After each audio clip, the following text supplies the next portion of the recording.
आ, सबसे पहले मैं अपने प्रभु यीशु जी का धन्यवाद देता हूँ, जिनकी असीम कृपा से ये अवसर मुझे मिला कि मैं उनका जीवित और सामर्थ्य वचन गॉड ऑफ मिनिस्ट्री के पेज के ऊपर आप जैसे भक्तों को सुना सकूं। ये मेरा सौभाग्य है और मैं सबसे पहले प्रभु यीशु जी का धन्यवाद देता हूँ और रेवरेंड ज्योत्सना दास जिन्होंने इस पेज को क्रिएट किया, और एडमिन जो इस पेज के हैं सैमुअल दास, उनका भी मैं हृदय से आभार प्रकट करता हूँ कि उन्होंने मुझे इस पेज पर बुलाकर प्रभु को महिमा देने का जो अवसर दिया, उसके प्रति आप दोनों का बहुत बहुत धन्यवाद हो। मैं धन्यवाद देना चाहता हूँ इस अवसर के लिए। और आज हम बात करेंगे इस अपने उन चीज़ों के बारे में जिनको हम बहुत बार इग्नोर कर देते हैं। एक पद में आपके सामने रखूँगा जो हमारे हर एक के जीवन को छूता है और हमें बताता है कि हम कहीं ना कहीं कोई ऐसा गलत काम तो नहीं कर रहे हैं जिससे कि हम प्रभु जी की आशीषों से वंचित हो रहे हैं। मैं एक पद आपके सामने रखता हूँ जो पाया जाता है प्रोवर्ब्स की पुस्तक और उसका 28वां अध्याय, नीति वचन उसका 28वां अध्याय और उसका 13वां पद कुछ इस प्रकार से कहता है, हमें सिखाता है, जो अपने अपराधों को छिपा रखता है उसके काम सफल नहीं होते। एक बड़ा अलार्मिंग सा स्टेटमेंट है हमारे लिए कि भाई नीति वचन में सुलेमान ने बहुत ही अच्छा पद लिखा है कि जो अपने अपराधों को छिपा रखता है उसके काम सफल नहीं होते। और ये बात बिल्कुल सही है कि जब हम प्रभु के आचरण में बैठकर अपने अपराधों को छिपाए रखते हैं तो काम कैसे सफल होंगे। इसके उदाहरण हमारे जीवन में देखने को मिलते हैं। अगर हम जो काम करते हैं उसमें सफलता नहीं मिलती, इसके मतलब कहीं ना कहीं कोई खोट है हमारे आचरण के अंदर। अगर हम कुछ करना चाहते हैं, whatever plan we make and we fail in those plans, that proves that we are really truly not accepting our fault in the sight of the God, and that's the reason प्रभु जी हमें सिखा रहे हैं, जो कोई अपने अपराधों को छिपा रखता है उसके काम सफल नहीं होते। मैं आपको बताना चाहूँगा कि जीवन में हमने एक झांक कर देखना होगा और हमें ये ढूंढना होगा कि अगर हम असफलताओं को छू रहे हैं, अगर हमारे जीवन में कुछ कमी घटी आ रही है, अगर हमारे घर में आशीषों की कमी है, अगर हम दुख और परेशानी और चिंताओं से परेशान हैं, कहीं हम कुछ अपराधों को छिपा तो नहीं रहे। प्रभु जी का ये वचन बहुत ही सामर्थ्य वचन है और जो हम सबको छूता है और हम सबको आत्मचिंतन के लिए प्रेरित करता है और हमें बताता है कि जो मनुष्य अपने अपराधों को छिपा रखता है उसके काम सफल नहीं होते।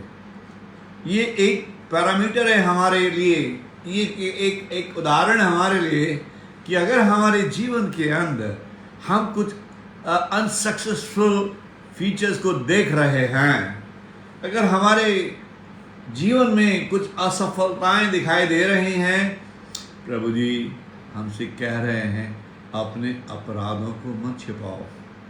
अपने अपराधों को जो आदमी छिपाता है उसके काम सफल नहीं होते।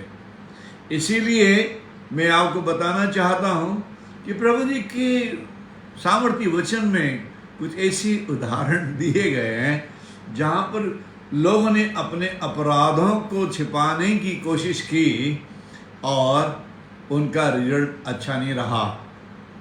और इसीलिए इस पद को मैं आपके सामने रखना चाहता हूँ कि उन उदाहरणों से हम कुछ सीखें और प्रभु जी के चरणों से कुछ अच्छी आशीष पाएं।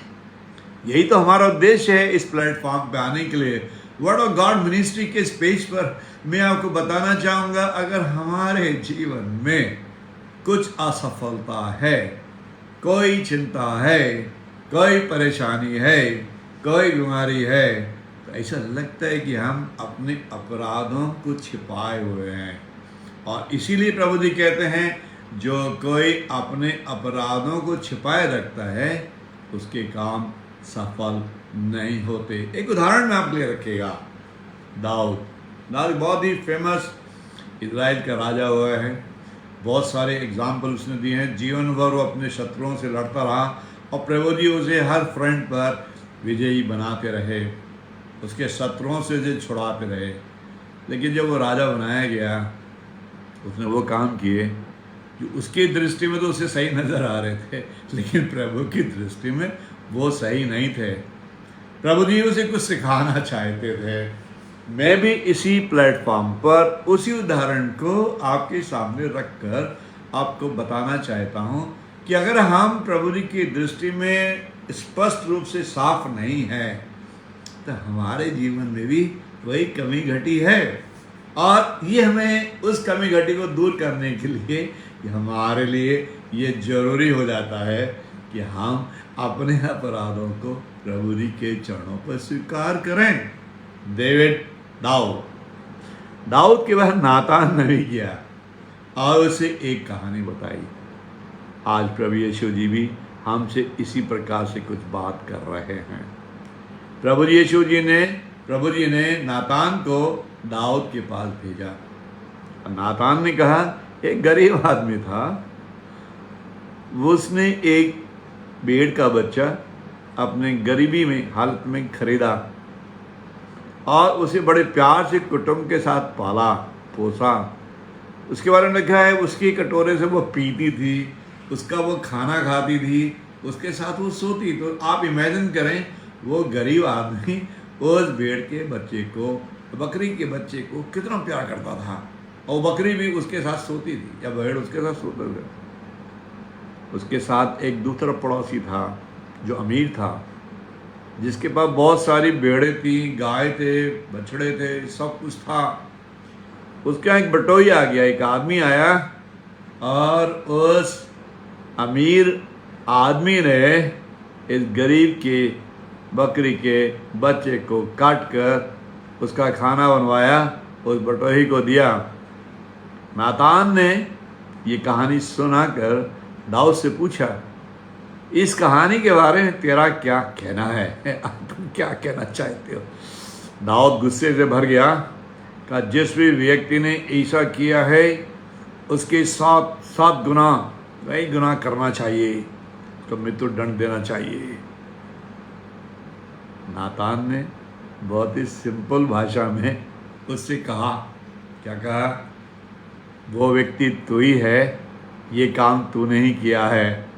ये सुनकर दाऊद घबरा गया और उसे वो हित्ती ऊरिया की वाइफ की स्टोरी याद आ गई। इस पर्टिकुलर इंसिडेंट से हमको ये दिखाई देता है कि दाऊद ने अपने अपराधों के बारे में, जिसे वो भूल गया था, पहचाना। मैंने आपके सामने नीति वचन 28 और उसका 13वां पद रखा, जिसमें लिखा है, जो कोई अपने अपराध मान लेता है और उन्हें छोड़ देता है, उस पर दया की जाएगी। और इसका पद कुछ इस प्रकार से स्टार्ट होता है, जो अपने अपराधों को छिपा रखता है उसके काम सफल नहीं होते, पर जो कोई अपने अपराधों को मान लेता है और उन्हें छोड़ देता है, उसके काम, उस पर दया की जाएगी। नातान ने जब ये इंसिडेंट दाऊद को सुनाया, तो दाऊद का पहला रिएक्शन था, वो अपने आप में आया और उसने प्रभु के चरणों पर क्षमा याचना की और उन कामों को छोड़ा। तभी उसके जीवन में सफलताएं आनी शुरू हुई। मैं आपको बताना चाहता हूं, नीति वचन 28 उसका 13वां पद कहता है, जो अपने अपराधों को छिपाया रखता है उसके काम नहीं सफल होते उसके काम नहीं सफल होते। लेकिन जो उसको मान लेता है और उन्हें छोड़ देता है, जो इस बात की है, जो उसको मान लेता है और छोड़ देता है, दाऊद ने अपने अपराधों को माना और उनको छोड़ा तो प्रभु जी ने उस पर दया की।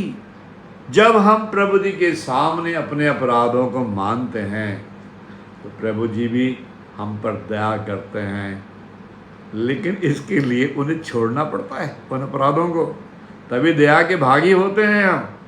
अगर हम प्रभु जी के चरणों में अपने अपराधों को माने और फिर से वही करने लगे तो दया कैसे होगी?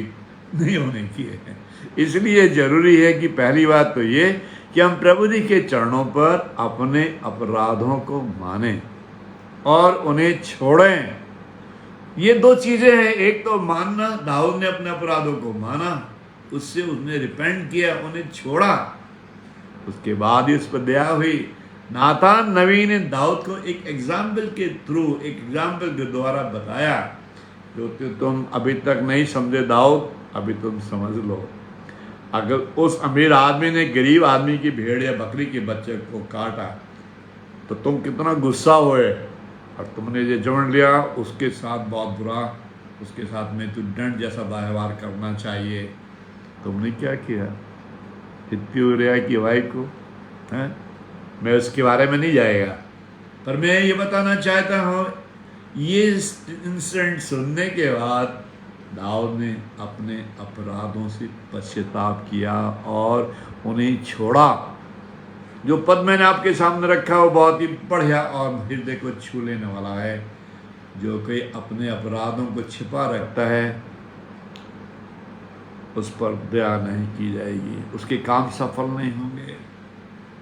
और आज जीवन के अंदर, मसीहों के जीवन के अंदर यही दुर्घटना हो रही है। आज मसीहों के जीवन में यही दुर्घटना का एक कारण है कि हम अपने अपराधों को प्रभु जी के चरणों पर मानने से असमर्थ हो रहे हैं और हम वही अपराध बार बार कर रहे हैं, और जिसके कारण हमारे जीवन के अंदर, हमारे व्यवहार में, हमारे व्यवहार के अंदर हम ये देख रहे हैं, हमारे व्यवहार के अंदर प्रभु जी की दया नहीं हो रही है। समय इस बात का है कि हम प्रभु जी के चरणों पर अपने अपराधों को माने और उन्हें छोड़ें, तभी प्रभु जी का वचन कहता है तो दया की जाएगी। अगर हमने क्षमा मांगी और फिर से वही अपराध करने शुरू किए तो क्षमा कहाँ से मिलेगी? क्षमा को अगर हमने एंजॉय करना है, क्षमा को अपने जीवन में बहाना है एक नदी की तरह, तो हमने अपने अपराधों को प्रभु जी के चरणों पर मानना तो ही होगा, तभी हम पर दया होगी। प्रभु जी के चरणों पर मैं आपको बताना चाहता हूँ कि दाऊद ने अपने अपराधों को प्रभु जी के सामने माना।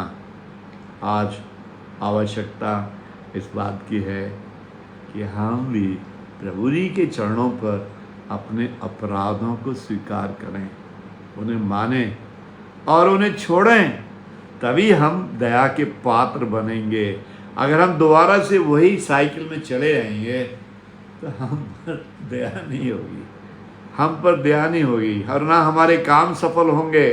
अगर जीवन को सफलताओं से भरना है, if you really want to enjoy the prosperity in your life, if you really want to enjoy the success in all the front in your life, if you want that you should be recognized in this society, if you feel that I should be very powerful in all the front, in the side of the guard, then it becomes absolutely necessary that I have to surrender at the Lord's feet.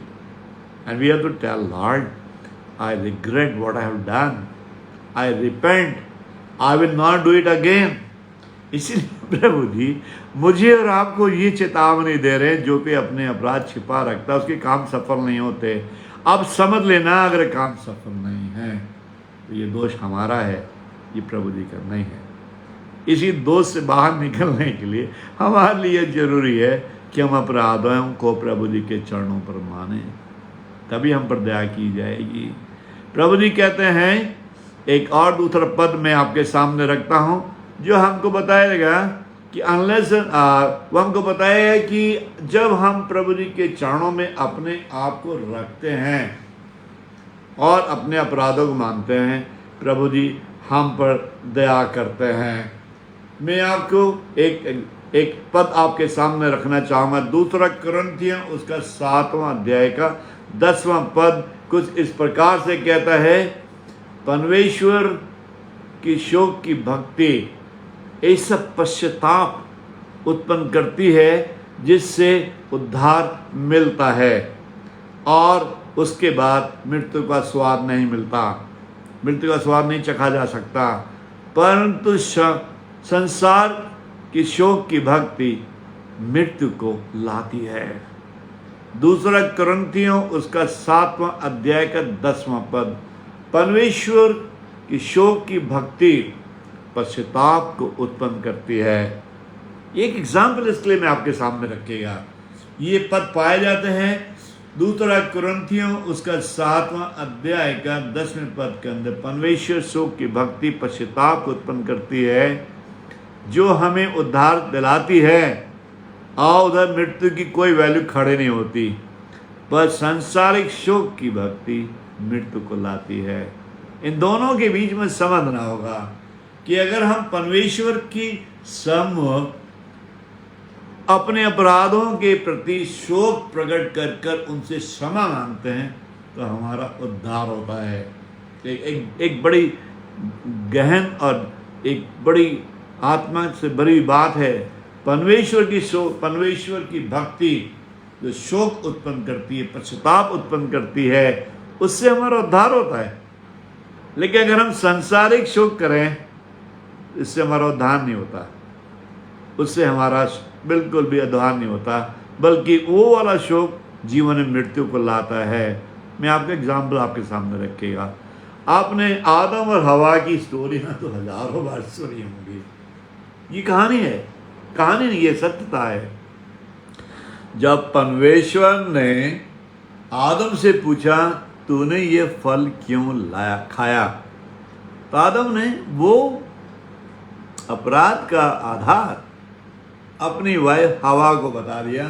ये औरत जो तूने मुझे दी है, उसने ये फल मुझे दिया कि मैं इसे खाऊं। ये हम लोग क्या करते हैं, we start passing the bucks on others. हम अपने आप को बचाने के लिए दूसरों के ऊपर ठीकरा फोड़ते हैं। क्रूर भाषा के अंदर हम प्रभु जी के सम्मुख अपने अपराधों को ना मानकर दूसरों के ऊपर ये दोष लगाते हैं। ये इसने किया, ऐसा हो गया, इसने ये मुझे खिलाया तो ऐसा हुआ, उसने मेरे लिए ये किया तो ऐसा हुआ। And we start passing on the box on others. But हमें ऐसा नहीं करना है। We have to stop regretting and we have to start repenting. ये हमारे जीवन का उद्देश्य होना चाहिए। आदम ने रिग्रेट नहीं किया, आदम ने ये दोष अपनी वाइफ हवा के ऊपर लगाया। अगर आदम रिग्रेट करता तो उसका मन भी रिपेंटेंस की तरफ बढ़ता, और जब हम रिपेंटेंस की तरफ बढ़ते हैं, जब हम अपने अपराधों को मानने की तरफ बढ़ते हैं, तो हमारा मन प्रभु जी के चरणों से जुड़ता है। और प्रभु जी हमें यही सिखाना चाहते हैं आज कि भाई स्टॉप रिग्रेटिंग। रिग्रेट करने का कोई मतलब नहीं है। Stop regretting, start repenting. Adam ने वो दोष अपनी वाइफ पर और वाइफ ने वो दोष शाम के ऊपर लगाया। अगर वो प्रभु जी के चरणों पर इस बात को मान लेते कि हमसे गलती हुई, तो ये अपराध वहीं पर रुक जाता है। अगर वो रिपेंट कर लेते तो आज संसार में पाप की वैल्यू की वैल्यू ना होती। एक आदमी के कहना ना मानने से, एक व्यक्ति के रिग्रेट और रिपेंटेंस के ना मानने से संसार में प्रभु यीशु जी आए, जिन्होंने अपना रक्त हमारे लिए दिया ताकि हमारा पापों से छुटकारा हो। आदम और हवा अगर उसमें रिग्रेट करके प्रभु जी के चरणों पर रिपेंट कर लेते तो प्रभु यीशु जी का जगत में आना नहीं होता। लेकिन उस कमी को जो आदम और हवा ने रिग्रेट ना करके, रिपेंटेंस ना करके की, उसके लिए प्रभु यीशु जी इस संसार में आए और कहा, ये प्रसंग पतरस की पत्री उसका 2 अध्याय का 24वें पद में लिखा, प्रभु यीशु जी हमारे अपराधों को खुद अपने पीठ पर लेकर क्रूस पे चढ़ गए ताकि पाप का व्यवहार नाश होकर धार्मिकता का जीवन की तरफ बढ़े। अगर आदम और हवा प्रभु जी के परमेश्वर के सामने रिग्रेट करके रिपेंटेंस कर लेते तो कितनी अच्छी बात थी, लेकिन हमारे जीवन में भी वही हो रहा है। ना तो हम रिग्रेट करते हैं और ना ही हम रिपेंट करते हैं। यही तो दुर्भाग्य है हमारा। ये जानते हुए कि हमने अपराध किया है हम रिपेंट नहीं करते। और प्रभु जी कहते हैं स्टॉप रिग्रेटिंग, स्टार्ट रिपेंटिंग। क्या हम ऐसा करते हैं? अगर हम स्टार्ट रिपेंटिंग करेंगे, अगर हम अपने अपराधों को मानेंगे और प्रभु जी कहेंगे प्रभु जी हमसे गलती हुई, तो प्रभु जी का वचन कहता है जो अपने अपराधों को मान लेता है और उन्हें छोड़ देता है उस पर दया की जाएगी। देखिए हमारे हमारे हमारे जीवन में दया नहीं हो रही भाई, हमारे जीवन दया नहीं हो रही। लिखा है कि परमेश्वर की कृपा और कड़ाई को देख, रोमियो 11वां अध्याय और उसका 22वां पद। जो कहते हैं परमेश्वर की कृपा और कड़ाई को देख, जो गिर गए उन पे कड़ाई लेकिन तुझ पर कृपा। अरे भाई अपने अपराधों को मान लो। परमेश्वर की कृपा और कड़ाई, consider the Lord's mercy on you that is giving another chance. प्रभु जी की कृपा पे ध्यान दे, क्योंकि तुझ पे प्रभु जी कृपा कर रहे हैं कि तू अपने अपराधों को छोड़ और उनके चरणों में आ। तू अपने अपराधों से रिपेंटेंस कर, तू अपने अपराधों से रिग्रेट ना करके रिपेंट कर और प्रभु जी के चरणों में आ। ये वचन पाया जाता है रोमी की पुत्री उसका 11वें अध्याय के 22वें पद में लिखा है, परमेश्वर की कृपा और कड़ाई को देख, जो गिर गए उन पे कड़ाई लेकिन तुझ पर कृपा।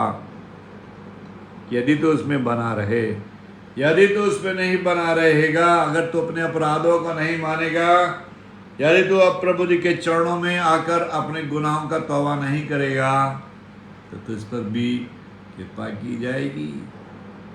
नीति वचन 28 और उसका 13वां पद हमें बहुत अच्छी तरह से सिखा रहा है और हमें बता रहा है, अरे भाई जो अपने गुनाहों को छिपा रखता है उसके काम सफल नहीं होते। और आज मसीहों के जीवन में 99% लोगों के जीवन में काम सफल नहीं हो रहे हैं। अधिकांश लोग दुख का जीवन जी रहे हैं, अधिकांश लोगों के जीवन में परेशानियां हैं, अधिकांश जीवन दुखों से भरे हुए हैं, क्योंकि उन्होंने अपने अपराधों को प्रभु जी के चरणों पर नहीं माना। इसीलिए उनके जीवन में कष्ट है, परेशानी है, चिंता है, दुख है, बखेड़ा है। प्रभु जी ने अपने वचन कहा, परमेश्वर की कृपा और कड़ाई को देख, जो गिर गए उन पर कड़ाई। जिन्होंने रिपेंट नहीं किया, जिन्होंने अपराधों को नहीं माना, जिन्होंने प्रभु के आगे सरेंडर नहीं किया, उनके जीवन में कड़ाई। और कड़ाई के मतलब दुख। और अगर जीवन में दुख है तो कड़ाई तो हो रही है भाई इसको आप छुटला नहीं सकते। इसलिए प्रभु जी हमें सिखा रहे हैं कि अगर हमने कोई अपराध किए हैं तो हम प्रभु जी के चरणों पर आ जाएं। आप प्रभु जी के चरणों पे आ जाएं और उनसे कहें, प्रभु जी हमसे तो बहुत गलती हुई, now we regret and will start repenting. हमसे गलतियां हुई हैं प्रभु जी, हम उनके लिए पछतावा करते हैं, ताकि प्रभु जी आप हम पे दया करो, हमारी मदद करो, हमारे अपराधों को क्षमा करो। सपनिया नबी की पुस्तक उसका 1 अध्याय और उसका 6वां पद कहता है, जो लोग यहोवा के पीछे चलने से लौट गए हैं और जिन्होंने ना तो यहोवा को ढूंढा है और ना खोजा है, मैं उनका सत्यानाश कर डालूंगा। सपनिया नबी की पुस्तक उसका 1 अध्याय और उसका छठापन। हमसे बात कर रहा है जो लोग यहोवा के पीछे चलने से लौट गए हैं, जिन्होंने ना यहोवा को ढूंढा है और ना खोजा है, मैं उनका सत्यानाश कर डालूंगा। चेतावनी है भाई हमारे लिए बहुत बड़ी, इसे हम झुटला नहीं सकते भाई। We cannot ignore this. अगर हमने प्रभु जी के आगे अपने गुनाहों का स्वीकार नहीं किया, अपने अपराधों को नहीं माना, यहोवा को अपने जीवन में नहीं ढूंढा, प्रभु यीशु जी के साथ नहीं जुड़े, उनके दिए योगदान को हमने अपने जीवन में नहीं स्वीकार किया, तो अंत हमारा काफ़ी अच्छा नहीं होगा, अंत हमारा बुरा ही होगा। इसलिए प्रभु जी कहते हैं वो खुद हमारे अपराधों को अपनी पीठ पर लेकर क्रूस पर चढ़ गया ताकि पाप के जीवन से छुटकारा पाके धार्मिकता का जीवन व्यतीत करें। और जब हम अपने अपराधों को मान लेते हैं और उन्हें छोड़ देते हैं तो हमारे पर दया की जाती है, हम पर दया की जाती है, हमारे काम सफल होते हैं, हमारे जीवन में खुशियां आती हैं। अपने अपराधों को स्वीकार करने के बाद प्रभु यीशु जी के चरणों से जीवन में प्रॉस्पेरिटी आती है, जीवन में प्यार बरसता है, किसी चीज़ की कोई कमी घटी नज़र नहीं आती। इसीलिए इस वर्ड ऑफ गॉड मिनिस्ट्री के पेज के ऊपर मैं आपके मनोबल को बढ़ाना चाहता हूँ और मैं आपको प्रेरित करता हूँ, मोटिवेट करना चाहता हूँ कि आप जैसे भी हाल में हैं अपने अपराधों को प्रभु जी के चरणों पर मानो। जो लोग प्रभु जी के चरणों पर अपने अपराधों को मानते हैं उन पर दया की जाएगी। यदि तू उसमें बना रहा तो तुझ पर दया की जाएगी। रोमी की पत्री 11 अध्याय के 22वें पद। और अगर तू उसमें नहीं बना रहा तो तू भी काट डाला जाएगा। ये प्रभु यीशु जी का वचन है जो आपसे बात करता है। इसलिए मैं आपको बताना चाहता हूँ कि प्रभु जी आपसे बहुत प्यार करते हैं और आपके जीवन में प्रभु जी वो सब खुशियाँ लाना चाहते हैं जो औरों को नहीं मिली हैं। प्रभु जी का वचन कहता है कि जो लोग अपने अपराधों को मान लेते हैं उन पर दया की जाएगी। और मैं एक पद को कंफर्म करना चाहता हूं जो मैंने आपके सामने बोला है।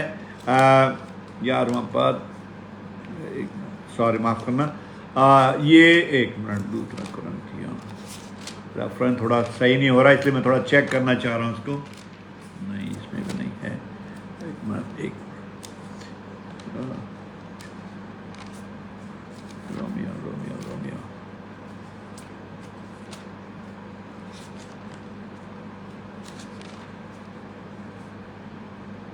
हाँ सही है, रेफरेंस सही है। रोमियो की पुस्तक उसका 11वां अध्याय का 22वां पद कहता है, परमेश्वर की कृपा और कड़ाई को देख, जो गिर गए उन पर कृपा लेकिन तुझ पर, जो गिर गए उन पर कड़ाई लेकिन तुझ पर कृपा। आज भी प्रभु यीशु जी आपके ऊपर कृपा करना चाहते हैं। आज भी प्रभु यीशु जी आप पर कृपा करने को तैयार हैं। जैसे कि मैंने स्टार्टिंग में बताया, जो लोग अपने गुनाहों को मान लेते हैं और उन्हें छोड़ देते हैं। नीति वचन 28 का 13वां पद बहुत ही महत्वपूर्ण पद है हम मसीहों के लिए। प्रभु जी कहते हैं जो अपने अपराधों को छिपा रखता है उसके काम सफल नहीं होते। जो अपने अपराधों को छिपा रखता है, और अगर हम जीवन में फेल हो रहे हैं तो हमने अपने अपराधों को छिपा रखा है। लेकिन इसका दूसरा पद, इसी का दूसरा भाग कहता है, जो कोई अपने अपराधों को मान लेता है उस पर दया की जाएगी, और उन्हें छोड़ देता है उस पर दया की जाएगी। रोमियो की पत्री से 11वें अध्याय के 22वें पद मैंने बताया कि तुझ पर कृपा, परमेश्वर की कृपा और कड़ाई को देख। कितनी बड़ी बात है हमारे लिए। परमेश्वर की कृपा और कड़ाई को देख, जो गिर गए उन पर कड़ाई लेकिन तुझ पर कृपा। आज प्रभु यीशु जी आप पर कृपा करना चाहते हैं। आज प्रभु जी आपको गले लगाना चाहते हैं। हमें क्या करना होगा? हमें अपने अपराधों को मानना होगा। प्रभु जी से कहना होगा, प्रभु जी आपकी कड़ाई को मैं नहीं सह सकता, मैं अपराधों को मानूंगा, मैं उन्हें छोड़ूंगा ताकि आपकी दया मुझ पर हो। हैं? पहला सपने की पुस्तक उसका पहले अध्याय के 6 पद में लिखा, जो लोग यहोवा के पीछे चलने से लौट गए हैं और ना जिन्होंने ढूंढा और ना जिसको खोजा है, मैं उनका सत्यानाश कर डालूंगा। यही चीजें मैं आपको सिखाना चाहता हूं कि आज हमें अपने अपराधों से प्रायश्चित करना ही होगा। दाऊद ने प्रायश्चित किया नातान के कहने के बाद, लेकिन जिन्होंने प्रायश्चित नहीं किया, आदम हवा, उनकी वजह से संसार में पाप की दशा इतनी बढ़ गई कि परमेश्वर के पुत्र प्रभु यीशु जी को इस जगत में आना पड़ा कि हमारे पापों से हमारा छुटकारा हो और हम धार्मिकता का जीवन जिए। पर क्या हम ऐसा कर रहे हैं? नहीं कर रहे। हम उनको फॉलो नहीं कर रहे। हम तो सुन रहे हैं और सुनने में चले जा रहे हैं। आदम ने हमारे सामने एक अच्छा एग्जाम्पल क्रिएट नहीं किया। अगर आदम रिपेंट करता, आदम रिग्रेट करता, तो आज ये दुर्दशा ना होती हमारे जीवन के अंदर। इसीलिए प्रभु जी कहते हैं कि भैया आने वाले समय में do not pass on the bucks on other. अपने गुनाहों को दूसरे के ऊपर मत डालो, खुद मानो ये मेरी गलती है, प्रभु जी मुझसे गलतियां हुई हैं, मैंने गलत काम किए हैं, इसलिए प्रभु जी मैं आज छोड़ता हूँ ताकि मैं आपके द्वारा दया का भागी बनूं और मैं अपने आप में आपके चरणों में आपके चरणों में अर्पण करूं, ताकि प्रभु जी आप मुझे प्यार करें और गले लगाएं। प्रभु जी का एक और वचन मैं आपके सामने रखना चाहूँगा, जिसका सारांश इस प्रकार से है कि हमें अपना पास्ट, अपना बीता हुआ कल भूलना होगा और हमें फ्यूचर के ऊपर फोकस करना होगा। हमने क्या किया पीछे, हमने उसको छोड़ना होगा। हमने जो भी गलत काम किए उनको छोड़ना होगा। हमारा फोकस फ्यूचर के ऊपर लगा होना चाहिए। We need to forget our past and we need to focus on the future. ये कैसे हो सकता है? 2 एग्जाम्पल मैं आपके सामने रखूँगा और दोनों बहुत ही बढ़िया एग्जाम्पल हैं। प्रभु जी के 12 चेले थे, उन 12 में से 2 ने प्रभु जी को नकारा, मना किया, उनको स्वीकार नहीं किया एज ए प्रभु के नाते। ये दोनों की लाइफ में कितना बड़ा बदलाव आया है और किस डायरेक्शन दोनों मुड़े, वो हमको बताएगा कि अगर हम फ्यूचर पर प्रभु जी के चरणों पर अपने गुनाहों को मानकर फोकस करने से भूल जाते हैं, चूक जाते हैं, तो हमारा क्या डायरेक्शन होगा। ये दोनों एग्जाम्पल आपको आपकी आंखों को, आत्मिक आंखों को खोलेंगी और आपको बताएंगी। ये दोनों चेले हैं, एक है पतरस और दूसरा है यहूदा इस्करियोती। ये दोनों चेले थे, प्रभु जी के चेले हैं। दोनों ने डिफरेंट समय पर प्रभु जी का इनकार किया है। अभी मैं आपको दोनों की एग्जाम्पल क्रिएट बताना चाहूँगा। एक जिसने फ्यूचर के ऊपर, जिसने अपने अपराधों को मानकर पछताया और रोया और प्रभु जी के चरणों में फ्यूचर में ना करने का व्यवस्था की, वो आदमी कहाँ पे खड़ा हुआ। और वो व्यक्ति जिसने रिग्रेट तो किया लेकिन रिपेंट नहीं किया, वो आदमी किस डायरेक्शन में मुड़ गया, अभी आपको बताते हैं। यहूदा इस्करियोती प्रभु जी के 12 चेलों में से एक चेला था, जिसने प्रभु यीशु जी को 30 चांदी के सिक्कों में महायाजकों और पुरनियों को बेच दिया। बहुत ही इंटरेस्टिंग स्टोरी है। आपको बताएगी रिग्रेट इतना महत्व नहीं रखता है जितना हम प्रभु जी के चरणों पर रिपेंटेंस का महत्व रखते हैं। ये आदमी पछता रहा है, रिग्रेट कर रहा है। क्या रिग्रेट कर रहा है? मत्ती रची सुसमाचार उसका 27वां अध्याय का 3 पद से 8वें पद तक आपके सामने लिखा है। मैं बताता हूं आपको क्या लिखा है। यहूदा इस्करियोती ने जब ये देखा कि वो दोषी ठहराया गया है तो पछताया, रिग्रेट। जब उसने देखा कि वो दोषी ठहराया गया है तो पछताया, रिग्रेट तो किया। तब वो 30 चांदी के सिक्के फिर लाया और महायाजकों और पुरनियों से ये कहा, मैंने निर्दोष को पकड़वा कर घात करने के लिए पाप किया है। ये रिग्रेट है, मैंने निर्दोष को घात करने के लिए पकड़वा कर पाप किया है। मैं ये सिक्के फिर लाया हूं कि तुम उसको छोड़ दो। पर मैं आपको बताना चाहता हूं कि प्रभु यीशु जी आपसे बात करके बता रहे हैं कि वो सिक्के तो फिर लाया, वो पछताया भी, लेकिन उसने अपने गुनाहों का अपराधों को माना नहीं कि मैंने क्या गुनाह किया है। जब उसने देखा कि वो दोषी ठहराया गया है तो वो पछताया, अपने आपे में आया, लेकिन अपने गुनाह से उसने पछतावा नहीं किया, गुनाह का स्वीकार नहीं, रिपेंटेंस नहीं की। लिखा है 30 चांदी के सिक्के महायाजकों पुरनियों के मंदिर में फेंक के चला गया और अपने आप को फांसी दी। This is a example when we do not understand the value of repentance. This is the example कि regret is not enough. प्रभु जी के चरणों पर regret इतना जरूरी नहीं है जितना कि हम उनके चरणों में उनसे हम अपने गुनाहों की माफी और तौबा करें। ये पछतावा है ये सुनकर देखकर कि वो दोषी ठहराया गया कि मैंने मृत्यु की घात करने की पकड़वा कर अपराध किया है, लेकिन उसने रिपेंट नहीं किया। उसका अंत देख लें आप कि वो जाकर फांसी पे लटका। एक और एग्जाम्पल है जो इसके अपोजिट है।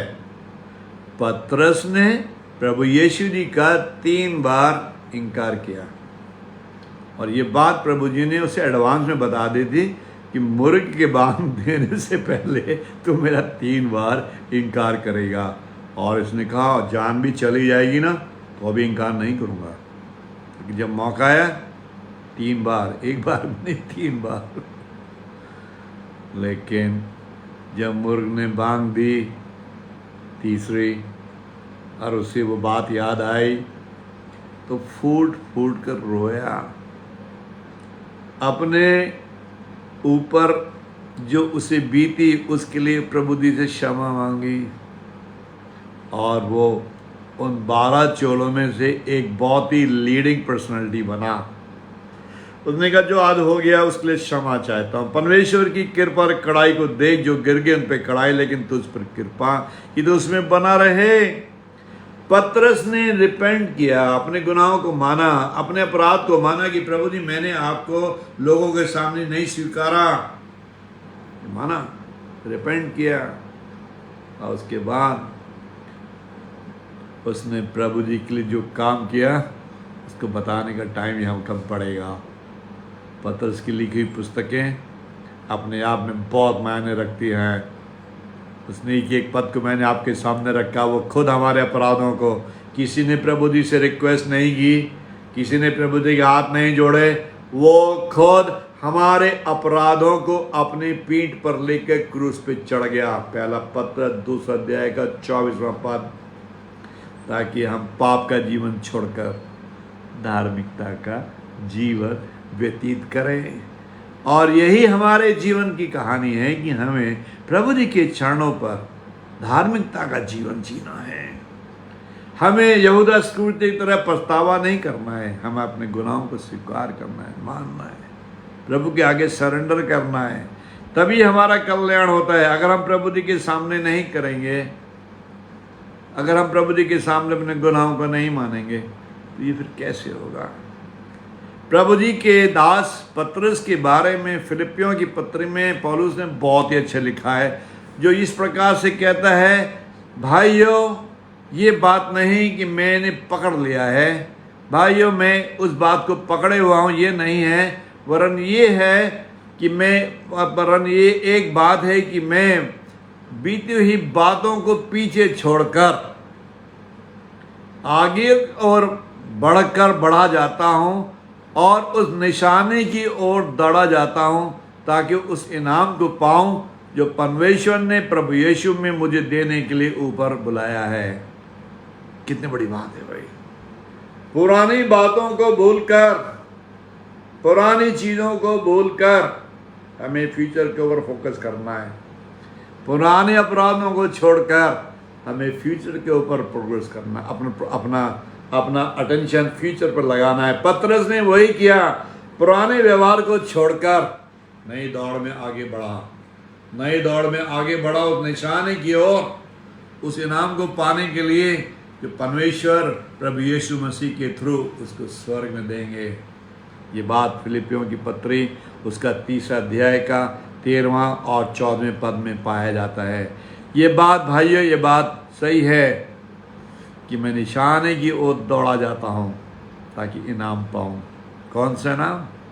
जो परमेश्वर मुझे प्रभु यीशु मसीह में स्वर्ग में देंगे। अजीजों, जब तक हम अपने अपराधों को प्रभु जी के चरणों पर नहीं मानते, हमारा कल्याण नहीं होता। इसलिए नीति वचन नहीं कहता जो कोई अपने अपराधों को मान लेता है और उन्हें छोड़ देता है, उस पर दया की जाएगी। यहूदा को भी दया नहीं हुई, जाके फांसी दी उसने, लेकिन पतरस पर दया हुई जब उसने अपने गुनाहों को माया, फूट फूट के रोया, कहा प्रभु जी गलती हुई। यही प्रभु जी हमसे भी अपेक्षा करते हैं। प्रभु जी हमसे बड़ा प्यार करते हैं।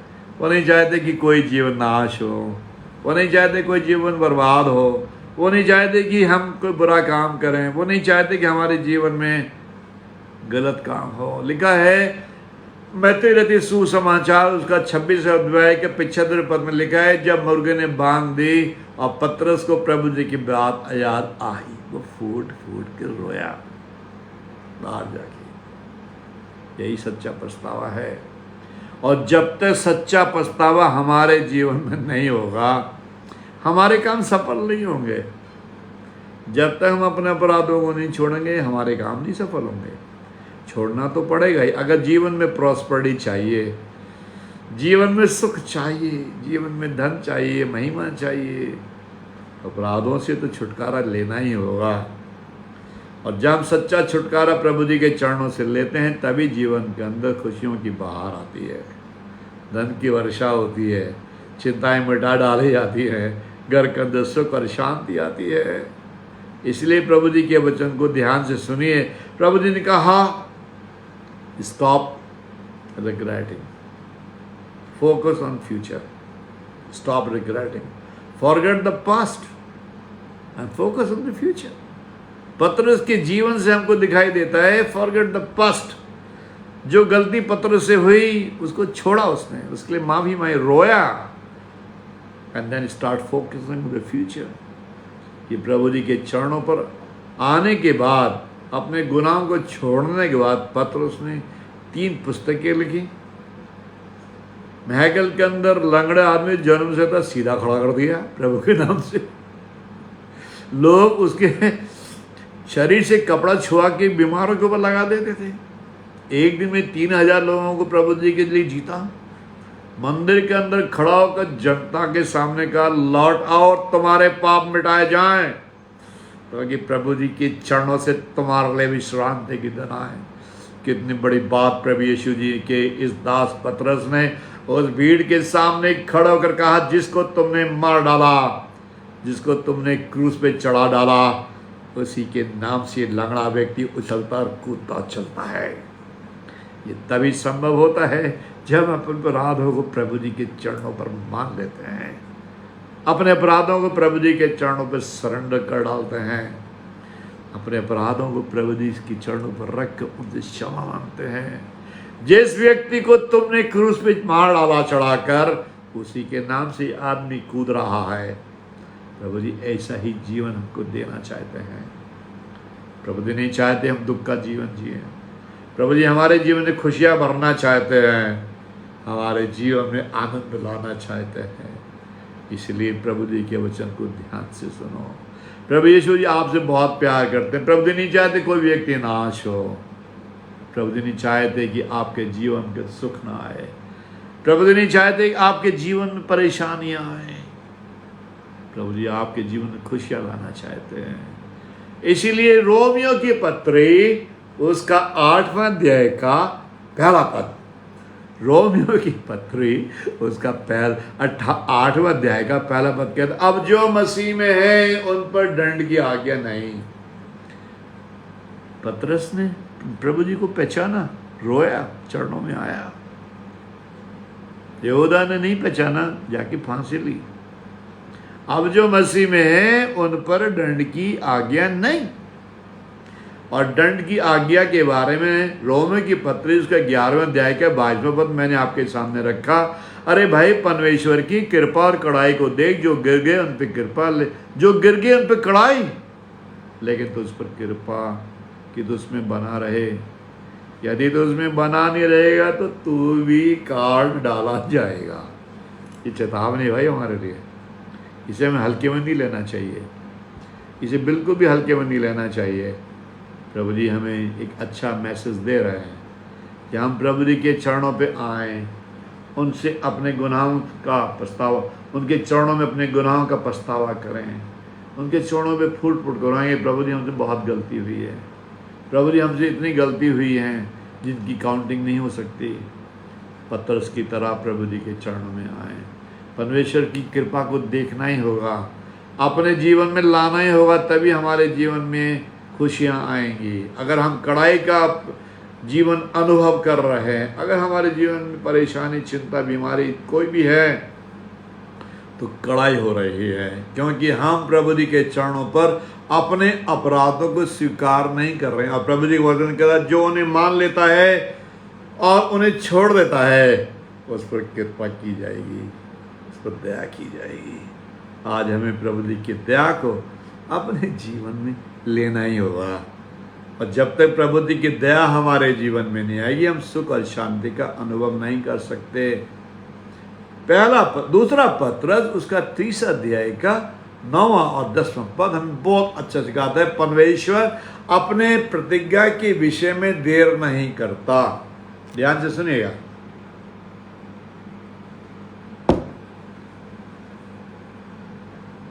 परमेश्वर दूसरा पत्रस उसका 30 अध्याय का 9वां पद जो ये कहता है कि परमेश्वर अपनी प्रतिज्ञा के विषय में देर नहीं करता, जैसा कि बहुत से लोग समझते हैं, लेकिन तुम्हारे बारे में, ध्यान से सुनिएगा, लेकिन तुम्हारे बारे में धीरज धरता है। ये तुम्हारा जो है ना, ये आपके लिए और मेरे लिए है, औरों के लिए नहीं है, आपके लिए और मेरे लिए। जितने लोग वर्ड ऑफ गॉड मिनिस्ट्री के पेज पे बात को सुनने, उनको सुन लेना, ध्यान से समझना। परमेश्वर अपनी प्रतिज्ञा के विषय में देर नहीं करता, जैसे बहुत से लोग समझते हैं, पर तुम्हारे बारे में धीरज धरता है और नहीं चाहता कि कोई नाश हो, वरन सबको मन फिराव का अवसर मिले। पतरस को मिला, उसने उसको बराबर प्रॉपर तरीके से अनकैच किया। दाऊद को ये अवसर मिला, नातान नबी ने जब उसको बोला वो आदमी तू ही है, उसने अपने गुनाहों से पश्चाताप किया।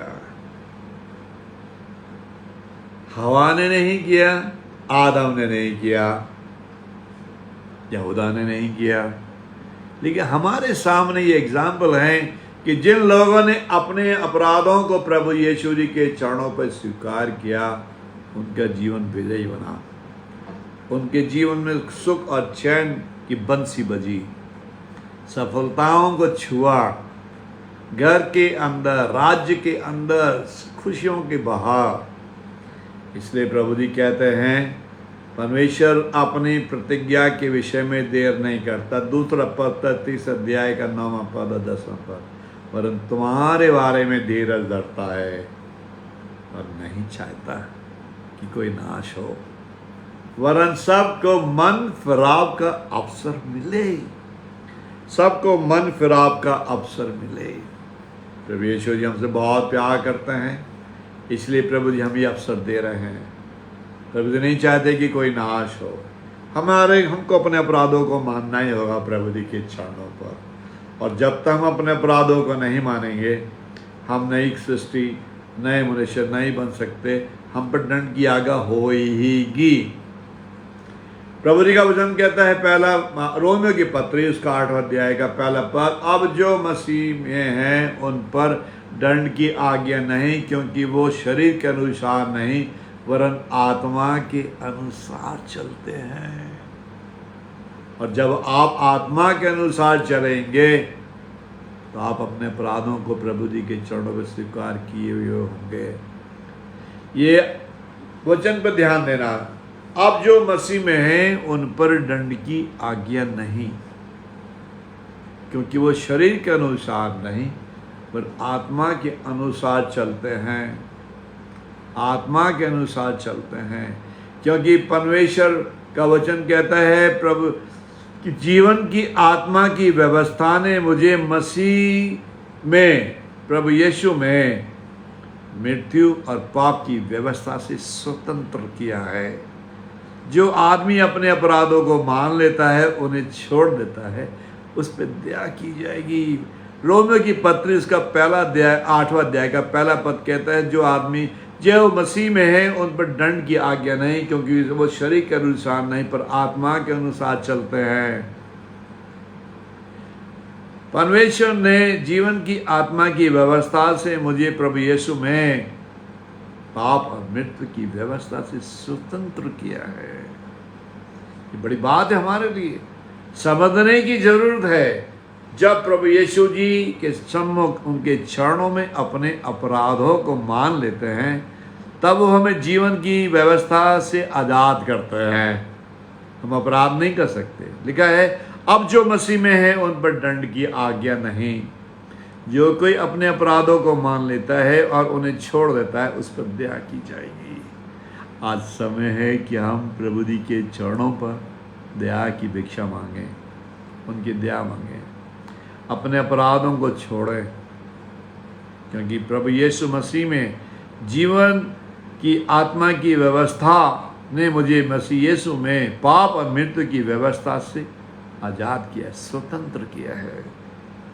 इसलिए जो शारीरिक मुझसे 5वां पद, जो शारीरिक मनुष्य हैं वो शरीर की बातों पर मन लगाते हैं और आध्यात्मिक मनुष्य आत्मा की बातों पर मन लगाते हैं।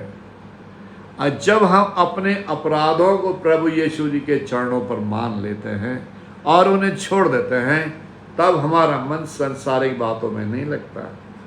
प्रभु जी का वचन कहता है 5वां पद, जो लोग शारीरिक बातों पर मन लगाते हैं उनका कल्याण नहीं हो सकता। आध्यात्मिक मनुष्य आत्मा की बातों पर मन लगाते हैं। शरीर पर मन लगाना तो मृत्यु है। आपने वचन को सुना, जीवन की व्यवस्था की आत्मा ने मुझे प्रभु यीशु मसीह में पाप और मृत्यु की आत्मा से स्वतंत्र किया है। बात समझने की है। इसलिए हमें प्रभु जी के चरणों पर अपने अपराधों को मानना होगा। शारीरिक मनुष्य शरीर की बातों पर मन लगाता है और आत्मिक मनुष्य आध्यात्मिक बातों पर मन लगाता है। शरीर पर मन लगाना तो मृत्यु है, पर आत्मा पे मन लगाना जीवन और शांति है। क्योंकि जो लोग शरीर की बात अवस्था में रहते हैं वो प्रभु को कभी भी प्रसन्न नहीं कर सकते। शरीर में मन लगाने वाला व्यक्ति अपने जीवन को मृत्यु की तरफ धकेलता है। इसलिए प्रभु यीशु जी कह रहे हैं, भैया आत्मा की ओर मन लगाओ, अपने अपराधों को छोड़ो, अपने गुनाहों से तौबा करो, तभी तुम्हारे जीवन में कल्याण आएगा। प्रभु जी का वचन बड़ा ध्यान से आपने सुनिएगा। और कहा, लिखा है कि जो कोई उन्हें मान लेता और छोड़ देता है। नीति वचन 28 उसका 13वां पद में आज रखा है आपके सामने, जो हमको सिखा रहा है, जो अपने अपराधों को छिपा के रखता है उसके काम सफल नहीं होते। आज मसीहों के काम जीवन में सफल नहीं हो रहे। आज मसीह लोग दुख का जीवन जी रहे हैं। ये बात हमको माननी ही पड़ेगी। आज हमारे जीवन में सुख नहीं है। हम चिंताओं से परेशान हैं, दुख से परेशान हैं, धन की कमी से परेशान हैं, नाना प्रकार की हमारे घर के अंदर चिंताएं और बखेड़ा है। आज हमें इनसे छुटकारा पाना होगा। आज इन सब से हमें छुटकारा पाना होगा। और छुटकारा पाने के लिए प्रभु यीशु जी के दास पत्रस ने दूसरा पत्र उसके 3 अध्याय के 9 और 10वें पद में लिखा, वो नहीं चाहता कि कोई नाश हो, वरन सबको मन फिराव का अवसर मिले। 10वां पद, दूसरा पत्र 3 अध्याय, वो नहीं चाहता कि कोई नाश हो, वरन सबको मन फिराव का अवसर मिले। सबको आत्मा की बातों पे मन लगाने का अवसर मिले। क्योंकि जीवन संसारिक बातों पे मन लगाना तो मृत्यु है, लेकिन आध्यात्मिक बातों पे मन लगाना जीवन और शांति है। इसलिए अगर जीवन में शांति लानी है, जीवन में सुख को लाना है, तो हमने प्रभु यीशु मसीह के चरणों पर अपने गुनाहों को मानना है। और जब हम ये मान लेते हैं तभी प्रभु जी हम पर दया करते हैं। मीका नबी की पुस्तक उसका 7वें अध्याय का 18वां 19वां कहता है, तेरे समान ऐसा परमेश्वर कहाँ है जो हमारे अपराधों को क्षमा करे। ध्यान से सुनिएगा। तेरे समान ऐसा परमेश्वर कहाँ है जो हम पे दया करे और हमारे अपराधों को क्षमा करे। तेरे समान ईसा ईश्वर कहाँ है जो हमारे अपराधों को क्षमा करे और अपने निज भाग के बचे हुए लोगों के अपराधों को ढांक दे। ये परमेश्वर करुणा से प्रतीति रखता है और नहीं चाहता कि कोई नाश हो। ये प्रभु कृपा से प्रतीति रखता है और नहीं चाहता कि कोई नाश हो। इसीलिए मीका नबी की पुस्तक उसका 7वां अध्याय का 18वां और 19वां पद कहता है, तेरे समान ऐसा परमेश्वर कहाँ है जो हमारे अपराधों को क्षमा करे और अपने निज भाग के बचे हुए लोगों के अपराधों को ढांप दे। क्योंकि वो तो करुणा से प्रतीति रखता है और उसका क्रोध सदा बना नहीं रहता। वो हमारे अपराधों को हमारे पीठ के पीछे फेंक डालेगा, उन्हें गहरे जल में डाल देगा और हमारे अपराधों को लेखा जोखा नहीं लिया जाएगा। कितनी बड़ी बात है। नीति वचन में हमें सिखाया जो अपने अपराधों को छिपा के रखता है उसके काम सफल नहीं होते, पर जो उन्हें मान लेता है उस पर दया की जाएगी।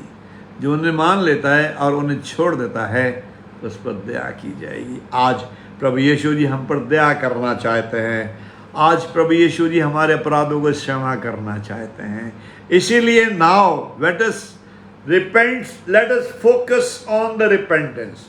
हमें अपने अपराधों के बारे में सोचना होगा और उन्हें छोड़ना होगा, उनसे पछतावा करना होगा। रिग्रेट करने से कुछ नहीं होगा। आपने यहूदा इस्करियोती का रिग्रेट वाला एग्जाम्पल सुना। रिग्रेट के बाद उसने फांसी लाई, पछतावा आया, लेकिन उसने अपने अपराधों से तौबा नहीं करी। लिखा है जब उसने देखा उसको वो दोषी ठहराया गया तो पछताया कि मैंने निर्दोष को घात करने में पकड़वा कर अपराध किया है। प्रभु जी आपसे प्यार करते हैं। वो नहीं चाहते कोई व्यक्ति नाश हो।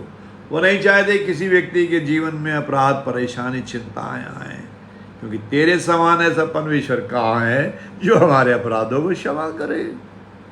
इसलिए मैं एक अंतिम पद आपके सामने रखकर अपनी बात को ख़त्म करूँगा, जो पाया जाता है योएल नबी की पुस्तक उसका 2 अध्याय का 12वां पद। यहोवा की ये वाणी है, अभी भी सुनो भाई, अपने अपराधों के विषय में अभी भी सुन लो। यहोवा की ये वाणी है, अपने अपराधों के बारे में अभी भी सुन लो। क्या सुन लो? उपवास के साथ रोते पीटते संपूर्ण मन से मेरे सम्मुख आओ। कितनी अच्छी बात है, लिखा है। अरे भाई ये यहोवा की वाणी है, अभी भी सुन लो। इस पेज पर जो मेरी बात सुन रहे हैं, वर्ड ऑफ गॉड मिनिस्ट्री के पेज पर जितने लोग मेरी बात सुन रहे हैं, मैं उनसे ये मोटिवेशनल बात कर रहा हूँ, अभी भी सुन लो। क्या सुन लो? उपवास के साथ रोते पीटते संपूर्ण मन से मेरे सम्मुख आओ। अपने वस्त्रों को नहीं, अपने हृदय को फाड़ो, क्योंकि हमारा प्रभु अनुग्रहकारी, दयालु, कृपालु और विलंब से क्रोध करने वाला करुणा निधान प्रभु है। अनुग्रहकारी, दयालु, विलंब से क्रोध करने वाला करुणा निधान प्रभु है। आज प्रभु जी आप पर दयालुता दिखाना चाहते हैं। वो नहीं चाहते कोई नाश हो।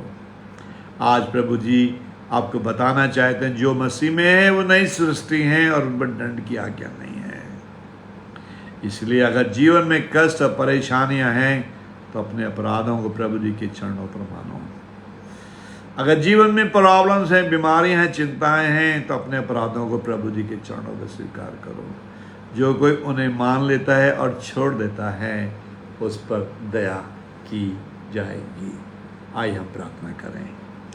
हमारे बहुत ही कृपालु दयालु प्यारे प्रभु जी, बड़ी श्रद्धा और विनम्रता से हम अपने स्वरों को आपकी सामर्थी चरणों में झुकाकर प्रभु यीशु जी आपका अभिनंदन करते हैं और धन्यवाद देना चाहते हैं। प्रभु यीशु जी, ये सामर्थी वचन आपने हमें बताया कि जो अपने अपराधों को छिपा रखता है उसके काम सफल नहीं होते, पर जो उन्हें मान लेता है और उन्हें छोड़ देता है उस पर दया की जाएगी। प्रभु यीशु जी, कृपा करके आप हम सब पर दया करो, क्योंकि प्रभु जी आप नहीं चाहते कोई नाश हो, वरन सबको मन फिराव का अवसर मिले।